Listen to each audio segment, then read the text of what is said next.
नमस्कार, राज्यसभा टीवी के खास कार्यक्रम विशेष में आपका स्वागत है। मैं हूं दीपक डोभाल। यूरोप की हवा में इन दिनों जहर घुला हुआ है। पेरिस में जब हवा की मोटी चादर ने पूरे शहर को ढक लिया तो प्रशासन के कान खड़े हो गए। आनन फानन में वहां की मेयर ने शहर में ऑड इवन फॉर्मूला लगा दिया। PM10 वहां 93 माइक्रोग्राम प्रति क्यूबिक मीटर को पार कर गया, जबकि 80 माइक्रोग्राम तक ही उसे सुरक्षित माना जाता है।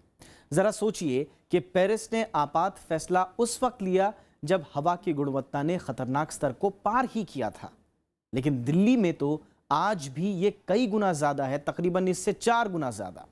दर्जनों रिपोर्ट्स आ चुकी हैं, कोर्ट से फटकार भी लग चुकी है, लेकिन न तो दिल्ली सुधरी और ना ही हवा। विशेष में आज हम आपको वायु प्रदूषण की यही तस्वीर दिखाएंगे और बताएंगे कि पेरिस के अलावा यूरोप के कौन से शहर इन दिनों बुरी हवा की चपेट में हैं और दुनिया भर में हर साल कितने लोगों की जान जहरीली हवा के चलते चली जाती है। तो आइए शुरू करते हैं आज का विशेष।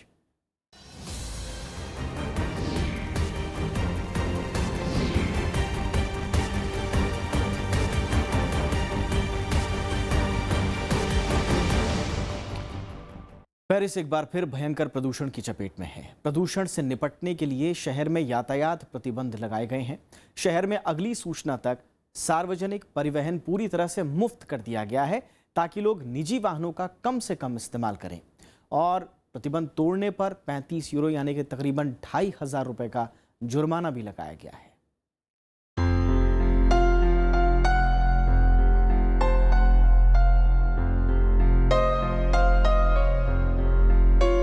दुनिया के सबसे खूबसूरत शहरों में से एक पेरिस।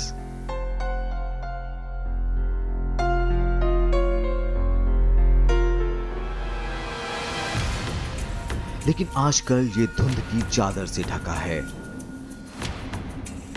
फ्रांस में वायु गुणवत्ता की निगरानी के लिए जिम्मेदार एयर पेरिस एसोसिएशन एले दे फ्रांस के मुताबिक शहर में पिछले बुधवार को PM10 91 माइक्रोग्राम प्रति क्यूबिक मीटर के खतरनाक स्तर पर पहुंच गया।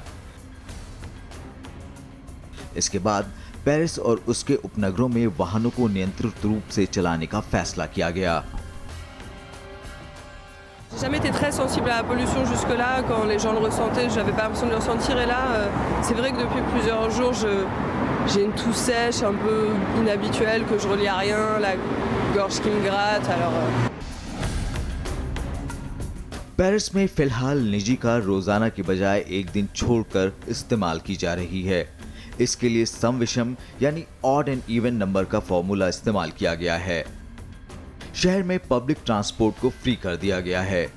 लोग मेट्रो या सार्वजनिक बसों को फिलहाल आने जाने के लिए मुफ्त इस्तेमाल कर सकेंगे। इसके अलावा इलेक्ट्रिक या हाइब्रिड वाहन, 3 से ज्यादा लोगों को ले जा रहे वाहन और सार्वजनिक वाहनों को ही शहर में चलने की अनुमति दी गई है। इस प्रतिबंध के दायरे में मोटरसाइकिलें भी शामिल हैं। मोटरसाइकिलों को उनके नंबर के आखिरी अंक के आधार पर उनके सड़क पर आने का दिन तय होगा। इसके अलावा वाहनों की रफ्तार भी प्रतिबंधित की गई है। ये प्रतिबंध प्रदूषण कम होने तक जारी रहेंगे। Alors par rapport à la pollution, je pense que ça doit pouvoir aider. En tout cas, c'est très agréable d'avoir Paris avec la moitié des voitures qu'on y trouve habituellement.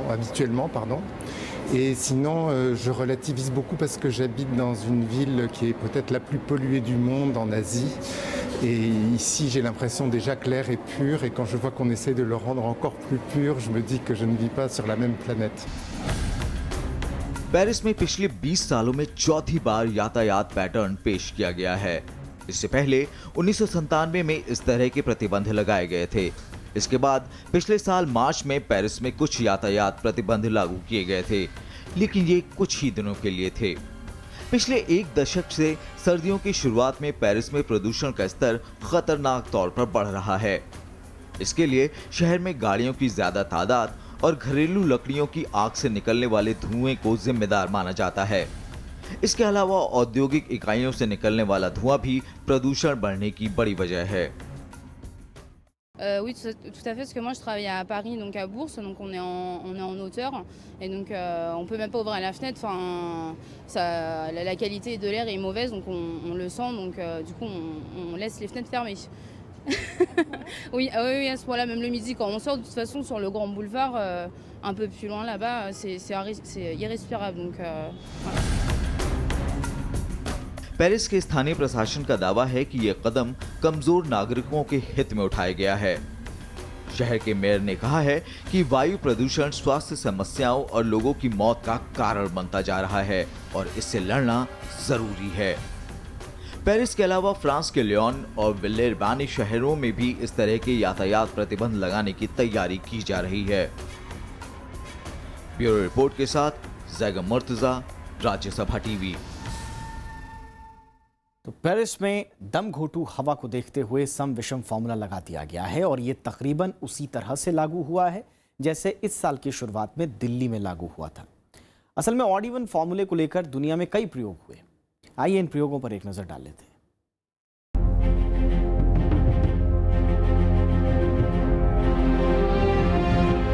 धुंध की मोटी परत ने इन दिनों पेरिस को ढक रखा है और जहरीली हवा पर लगाम कसने के लिए सरकार ने वहां गाड़ियों में ऑड इवन फॉर्मूला लागू कर दिया। लेकिन वायु प्रदूषण का ये मामला सिर्फ पेरिस तक सीमित नहीं है, बल्कि यूरोप के कई शहर इसकी चपेट में हैं।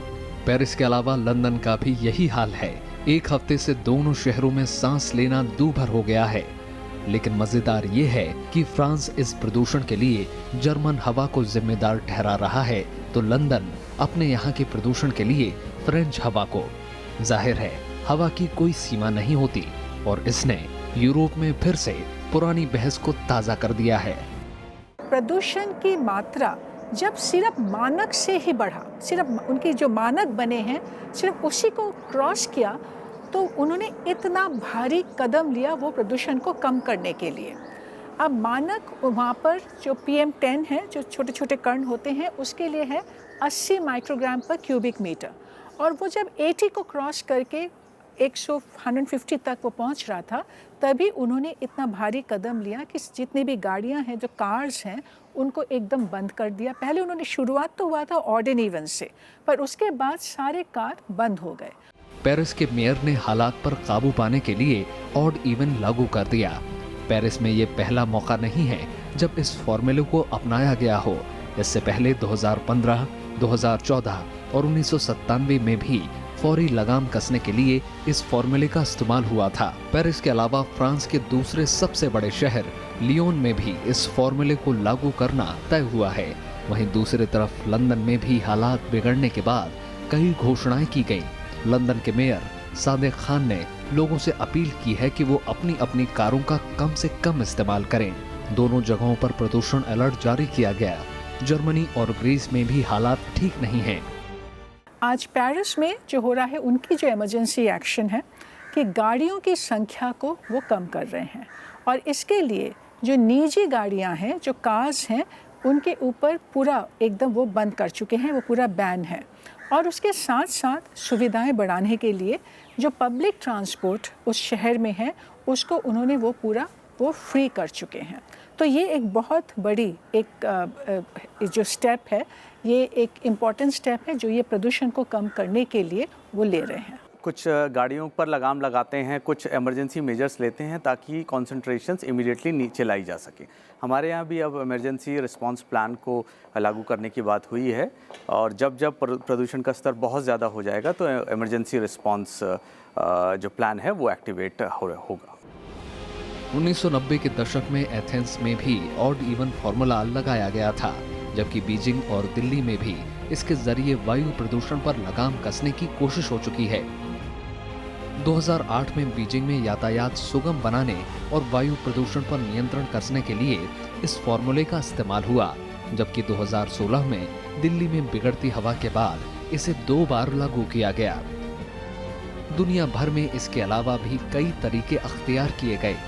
कई जगहों पर पुरानी गाड़ियों पर पाबंदी लगा दी गई, तो कई जगहों पर धुआं छोड़ने वाली गाड़ियों पर। लेकिन प्रदूषण है कि थमने का नाम नहीं ले रहा। हमारे को ट्रांसपोर्ट के जो व्हीकल टेक्नोलॉजीज़ हैं उसको बढ़ाना पड़ेगा। जो हमारा इंस्पेक्शन एंड मेंटेनेंस सिस्टम है, जो पोल्यूशन अंडर कंट्रोल चेक का सिस्टम है, उसको बहुत ही ज़्यादा स्ट्रेंथन करने की हमें ज़रूरत है। और सबसे ज़्यादा जो ज़रूरत है वो है पब्लिक ट्रांसपोर्ट को बढ़ाने की। धीरे धीरे हमें जो प्राइवेट गाड़ियाँ हैं उनसे लोगों को पब्लिक ट्रांसपोर्ट की तरफ मूव करना पड़ेगा। और मैं बोलूँगा कि इलेक्ट्रिक मोबिलिटी बेस्ड अगर पब्लिक ट्रांसपोर्ट होगा तो वो और भी बेहतर है। दुनिया भर के कई बड़े शहरों की हालत खराब है। दिल्ली तो खैर दुनिया के सबसे प्रदूषित शहरों में शुमार है।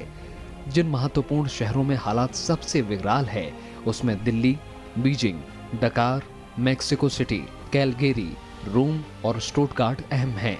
इन शहरों में PM10 की मात्रा खतरनाक सीमा को कई गुना पार कर चुकी है। यही वजह है कि अब तक ज्यादातर शहरों के बीच चुनौती से निपटने के लिए तालमेल बैठाने की कोशिश की जा रही है। पेरिस के मेयर एनी हाइडालगो ने 2025 तक डीजल गाड़ियों को पूरी तरह बंद करने की योजना बनाई है। इसमें एथेंस, मैड्रिड और मेक्सिको सिटी के मेयर की भी सहमति है। लंदन में भी जल्द ही ऐसी योजना बनाने पर विचार चल रहा है। असल में 64 साल पहले ठीक इसी हफ्ते लंदन में वायु प्रदूषण की चपेट में आकर हजारों लोगों की जान चली गई थी। 5 से 9 दिसंबर 1995 को लंदन की हवा इतनी बिगड़ गई कि वहां 4000 लोगों की मौत हो गई और 2 लाख से ज्यादा लोग गंभीर रूप से बीमार पड़ गए। यही वजह है कि यूरोप में गहराए मौजूदा संकट से निपटने के लिए कई देश हाथ मिलाने को तैयार नजर आ रहे हैं। अनु दीवान के साथ ब्यूरो रिपोर्ट, राज्यसभा टीवी। तो पेरिस ने प्रदूषण से लड़ने की ठान ली है। पेरिस में यह कदम तब उठाया गया जब वहां की हवा में PM10 का स्तर 100 के आसपास पहुंचा। लेकिन दिल्ली में PM10 का स्तर 400 के आसपास रहना सामान्य सी बात लगती है। यानी प्रदूषण से निपटने में पेरिस भारत से कहीं ज्यादा संजीदा है। तो क्या हम पेरिस से कोई सीख ले रहे हैं? शायद नहीं, क्योंकि दिल्ली के लोग आज भी प्रदूषण के खतरनाक स्तर से कई गुना ज्यादा जहरीली हवा में सांस लेने को मजबूर हैं। दिल्ली की ये तस्वीरें दीपावली के ठीक बाद की हैं। दिल्ली NCR की फिजा में न सांस लेना मुमकिन था और न कुछ देख पाना। चारों तरफ काले धुंध की परछाई ने दिल्ली को एक गैस चैम्बर में तब्दील कर दिया। धुंध इतनी खतरनाक थी कि दिन में ही काली रात सा एहसास हो रहा था। नवंबर महीने के शुरुआती दिनों में विजिबिलिटी गिरकर 200 मीटर ही रह गई, जिसके चलते दिल्ली सरकार ने आनन फानन में 1800 सरकारी स्कूलों को बंद करने का ऐलान कर दिया। जब प्रदूषण बहुत ज़्यादा बढ़ जाता है तब ये मेजर्स कुछ हद तक पोल्यूशन पे लगाम लगाने में कारगर साबित हो सकते हैं, परंतु ये परमानेंट सॉल्यूशंस बिल्कुल नहीं है। और जब तक ये हम लॉन्ग से मीडियम टर्म प्लान को लागू नहीं करेंगे तब तक ये समस्या बार बार हमारे शहरों को प्रभावित करती रहेगी। लॉन्ग टू मीडियम टर्म में हमारे को ट्रांसपोर्ट के जो व्हीकल टेक्नोलॉजीज़ हैं उसको बढ़ाना पड़ेगा। जो हमारा इंस्पेक्शन एंड मेंटेनेंस सिस्टम है, जो पोल्यूशन अंडर कंट्रोल चेक का सिस्टम है, उसको बहुत ही ज़्यादा स्ट्रेंथन करने की हमें ज़रूरत है। लोगों को उम्मीद थी कि दीपावली के बाद हालात सुधर जाएंगे, लेकिन जैसे जैसे सर्दियां बढ़ रही हैं, दिल्ली में प्रदूषण भी बढ़ रहा है। बुधवार को सूक्ष्म कण PM10 का स्तर 401 और PM2.5 का स्तर 209 दर्ज किया गया, जो कि सामान्य से 4 गुना ज्यादा है। गुरुवार को भी PM10 399 दर्ज किया गया। शहर में भवन निर्माण और धूल से पैदा होने वाले बेहद छोटे कण PM10 के तहत आते हैं। इनसे अस्थमा और सांस की कई दूसरी बीमारियां होती हैं। इसी तरह गाड़ियों के धुएं से पैदा होने वाले सूक्ष्म कण PM2.5 के तहत आते हैं, जो हमारे खून में मिलकर कैंसर जैसी बीमारियों का कारण बन सकते हैं। सामान्य तौर पर हवा में PM2.5 की मात्रा 20 माइक्रोग्राम प्रति क्यूबिक मीटर से ज्यादा नहीं होनी चाहिए, लेकिन दिल्ली में ये मात्रा कई गुना ज्यादा है। यहाँ पर भी हवा दब रहा है, हवा की गति धीमी हो रही है और उसके कारण शहर में बढ़ता हुआ जो प्रदूषण है वो भी बहुत तेज़ी रफ्तार से बढ़ रहा है। और आज यहाँ पे ऐसी नौबत आई है कि ये पार्टिकुलेट मैटर के लेवल्स आज 300 माइक्रोग्राम पर क्यूबिक मीटर तक पहुँच रहा है। वहाँ पे 80 की बात हो रही है, यहाँ पे 300 की बात हो रही है। पर अभी जो हाल ही में सुप्रीम कोर्ट से जो आदेश आया है कि पोल्यूशन कोड को इम्प्लीमेंट करें हम इमरजेंसी तौर पर, वो हम नहीं कर पा रहे हैं। वैसे तो मुंबई, बेंगलुरु और चेन्नई समेत कई दूसरे महानगर भी वायु प्रदूषण की समस्या से जूझ रहे हैं, लेकिन दिल्ली में हालात सबसे ज्यादा खराब हैं। दुनिया के 1600 शहरों में सर्वे के बाद विश्व स्वास्थ्य संगठन ने 2014 में दिल्ली को दुनिया का सबसे प्रदूषित शहर बताया था। 2015 में दुनिया के सबसे प्रदूषित शहरों में से 13 भारत में थे। दिल्ली एक बार फिर दुनिया का सबसे प्रदूषित शहर माना गया। हालांकि इस साल दिल्ली की रैंकिंग में सुधार आया, लेकिन फिर भी दिल्ली दुनिया के 10 सबसे प्रदूषित शहरों में बनी हुई है। हर शहर में बढ़ती गाड़ियों की संख्या, इंडस्ट्री, पावर प्लांट और ये जो कचरे जलाए जाते हैं और कंस्ट्रक्शन एक्टिविटी, ये कुछ मुख्य कारण हैं जो प्रदूषण फैलाता है। आज जैसे एनसीआर में कचरे जलाने के लिए वहाँ पर बैन लगाए गए हैं, पेनल्टी लगाया गया है। कंस्ट्रक्शन एक्टिविटीज़ के ऊपर काफ़ी सख्ती से जो काफ़ी सारे डूज एंड डोंट्स लगाए गए हैं। तो इस तरीके से हमें हर सोर्स के ऊपर हमें काम करना होगा। दिल्ली के प्रदूषण में सड़क पर उड़ने वाली धूल की हिस्सेदारी 50% मानी जाती है। शहर में 23% प्रदूषण उद्योगों की वजह से है, जबकि 7% प्रदूषण वाहनों से निकलने वाले धुएं की वजह से। राजधानी में प्रदूषण की बड़ी वजह दिल्ली में लगे बिजली संयंत्र भी हैं। इसके अलावा राजधानी में तकरीबन 1580 पंजीकृत छोटी और मझोली औद्योगिक इकाइयां भी हैं। इनमें से करीब 1300 मैन्युफैक्चरिंग क्षेत्र में हैं। इसके अलावा दिल्ली से लगे राज्यों की औद्योगिक और कृषि गतिविधियां भी दिल्ली के प्रदूषण में 20% तक का योगदान करती हैं। जो कचरों के लिए बात हो रही है कि आप कचरों को ना जलाएं, और जो डिसेंट्रलाइज्ड वेस्ट मैनेजमेंट, इस तरीके के कुछ इश्यूज हैं जो इसको आप अपना सकते हैं। कंस्ट्रक्शन एक्टिविटीज़ में आप डस्ट कंट्रोल करें, उसके साथ साथ गाड़ियों के लिए आप पब्लिक ट्रांसपोर्ट में आप सुधार लाएं, और गाड़ियों के ऊपर जो टैक्स, निजी गाड़ियों के ऊपर जो टैक्स है, पार्किंग चार्जेस हैं, इनको बढ़ाएं। जो पूरी एनसीआर में आप कोयले पे चलने वाले जो पावर प्लांट्स हैं, इनको रोकें और इनको नेचुरल गैस में चलाएं। वायु प्रदूषण की वजह से दिल्ली के लोगों में कैंसर और दिल की बीमारियां बढ़ रही हैं। प्रदूषण की वजह से दिल्ली में हर साल करीब 30,000 लोगों को अपनी जान गंवानी पड़ती है। 26,000 से ज्यादा लोग यहां हर साल सांस की बीमारियों का शिकार बनते हैं। इसके अलावा प्रदूषण की वजह से हर साल हजारों लोग फेफड़ों के कैंसर, हाइपरटेंशन और दिल की दूसरी बीमारियों की चपेट में आ जाते हैं। दिल्ली में प्रदूषण की इस हालत पर कई बार अदालत भी सरकार को फटकार लगा चुकी है। हाईकोर्ट ने तो दिल्ली को गैस चैम्बर तक कह डाला था।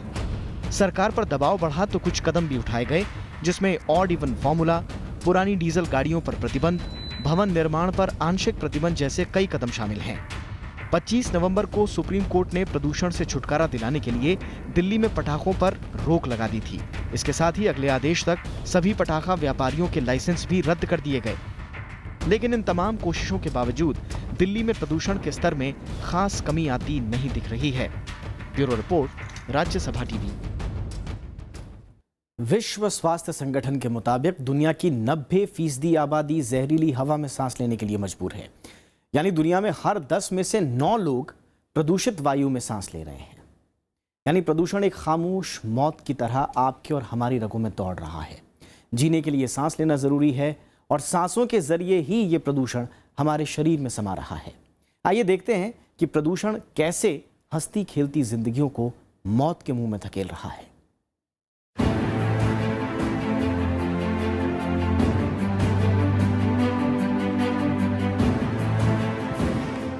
दुनिया की करीब करीब पूरी आबादी के फेफड़ों में इस वक्त जहर भर रहा है।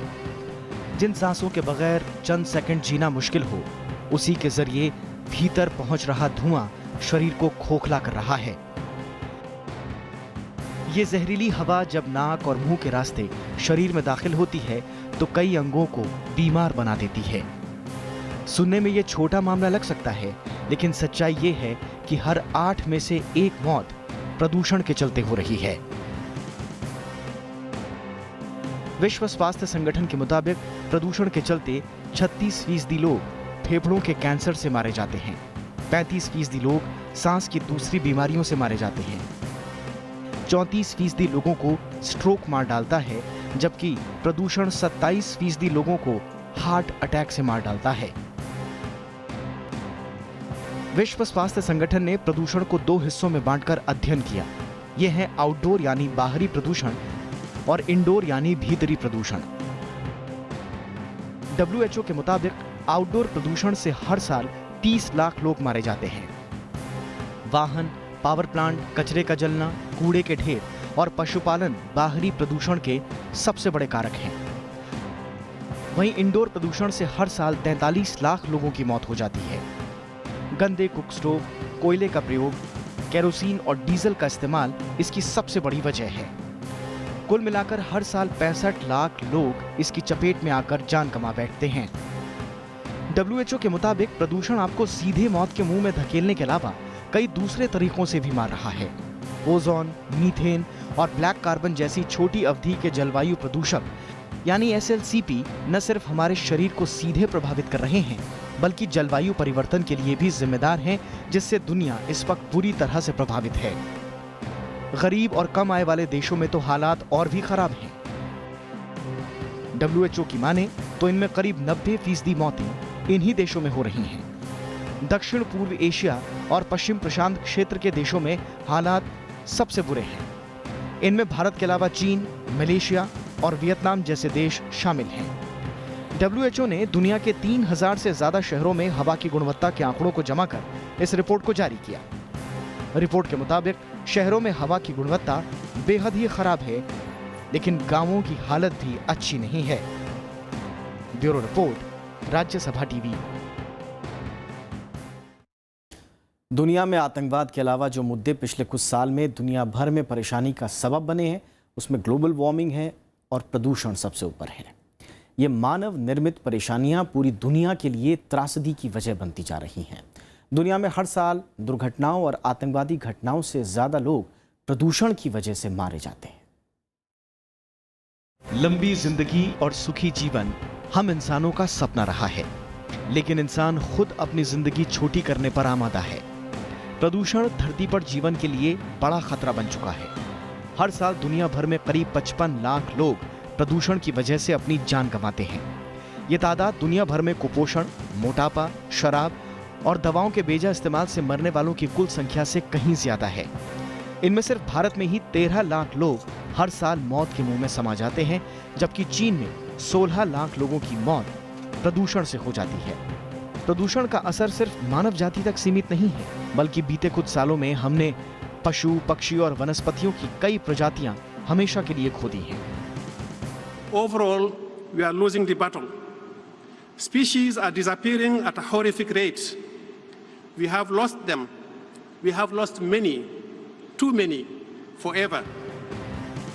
हर साल लाखों लोग प्रदूषण की वजह से कैंसर, रक्तचाप, दिल, फेफड़े और सांस की बीमारी के अलावा चर्म रोग का शिकार बनते हैं। दिल्ली के अलावा बीजिंग, सियोल, कराची, दोहा, तेहरान, पटना और अहमदाबाद जैसे शहर इन दिनों भीषण प्रदूषण की चपेट में हैं।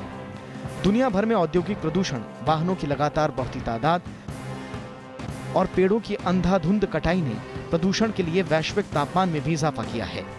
भारत में औद्योगिक प्रदूषण और वाहनों के अलावा खाना बनाने के लिए इस्तेमाल होने वाली लकड़ी, गोबर, खरपतवार और दूसरी चीजों को जलाने से प्रदूषण बढ़ रहा है। इसके अलावा बढ़ते प्रदूषण के राजनीतिक और सामाजिक कारण भी हैं। Denial doesn't stop climate change accelerating, so it's even more important for cities to do their bit, and it's really important. And I think an important message from Sydney to the US cities is, notwithstanding a Trump-type government, you can get on and do an incredible amount, as we have shown. हालांकि दुनिया भर में इस परेशानी से निपटने की कोशिशें भी हो रही हैं। दुनिया के कई शहरों जैसे तेहरान, पेरिस, लियोन और लंदन में सड़कों पर निजी वाहनों की तादाद कम करने की कोशिशें हो रही हैं। दिल्ली समेत दुनिया के कई शहरों में औद्योगिक इकाइयों को शहरों से बाहर ले जाने की कवायद हुई है। भारत में सभी राष्ट्रीय राजमार्गों के किनारे और डिवाइडरों पर हरियाली को बढ़ावा देने के लिए विशेष नीति बनाई गई है। औद्योगिक चिमनियों की ऊंचाइयों के मानक तय किए गए हैं। साथ ही कम धुएं वाले ईंधन के इस्तेमाल को प्रोत्साहन भी दिया जा रहा है। जैगम मुर्तजा, राज्यसभा टीवी।